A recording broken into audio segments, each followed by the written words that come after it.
You, the listener, may exercise your imagination. How many are ready? Okay, I'm going to speak about heaven. Where's an amen here?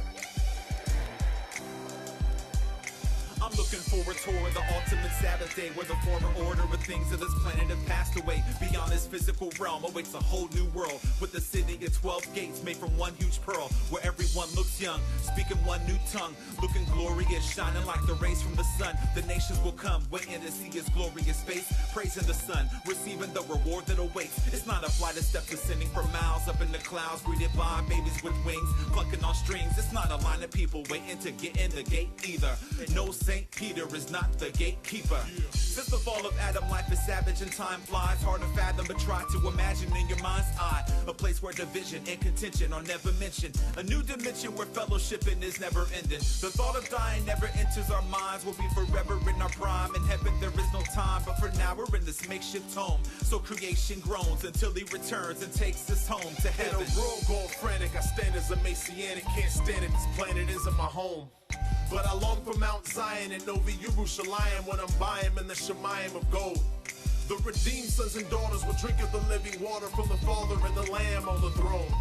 Cause his glory is the story, and we'll all be shouting holy as we serve him in the Shamayim of gold. In heaven, travel will be no hassle, no need of transportation. Desire your location, reach your destination.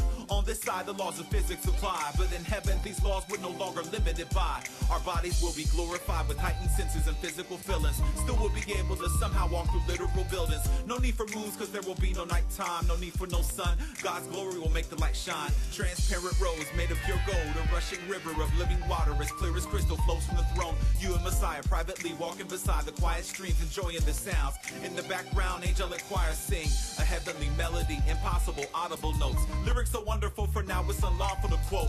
We will be astounded by our surroundings as we discover beautiful colors by the thousands that are all around us. Delicious food Yeshua freely will give. We'll eat it for pleasure, not because we need it to live. The reward is infinite, we'll explore the limitless with our Lord, more intimate, never bored but interested in heaven. In a world gone frantic, I stand as a Messianic. Can't stand it, this planet isn't my home.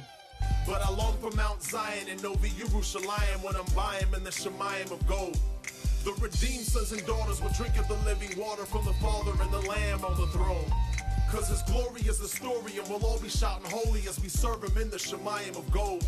At the throne in white robes is a sea of people no man could number. The praises will sound like rushing water and roaring thunder. The sounds of wings fluttering and creatures never seen, like seraphim who hide their feet and eyes while worshiping the Lion from Zion, who brings down the new Yerushalayim, a city unlike any, fashioned by God's design. The names of the apostles of the Lamb are etched upon 12 different precious stones that the city will rest upon. After measuring this expansion, biblical scholars have calculated roughly the number of mansions as 5 quadrillion, 677 trillion, 635 billion, 100 million mansions in the New Jerusalem. That's if we can assume there's 7,000 square feet measured in each of the rooms. This city would not be overcrowded. You measure this by mileage. The length and width of this palace is from DC to Dallas. In just as many miles up, imagine 5,440 Empire State Buildings piled up. The proportions are awesome in this place. In the face of the sovereign, where all sin is erased, as Yeshua and his bride hold hands while we slow dance in the eternal honeymoon suite of the great romance, with no chance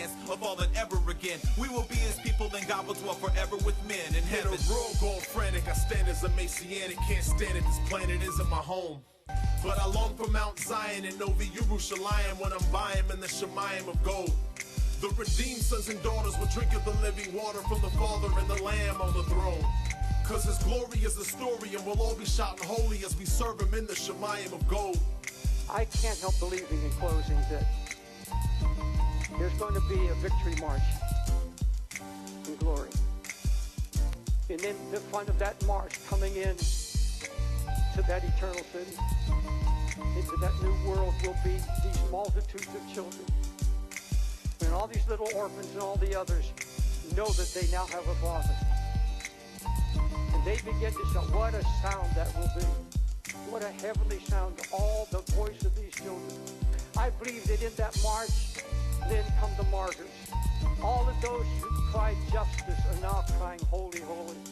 Those that are spawned of Sunday, don't you believe that they're going to be rejoicing as they look at this new body in one piece? Can you imagine the praises of those who were burned into fires to ashes? Imagine all of the shouts and the singing of the martyrs of all the ages. Those that were drug addicts, alcoholics, prostitutes,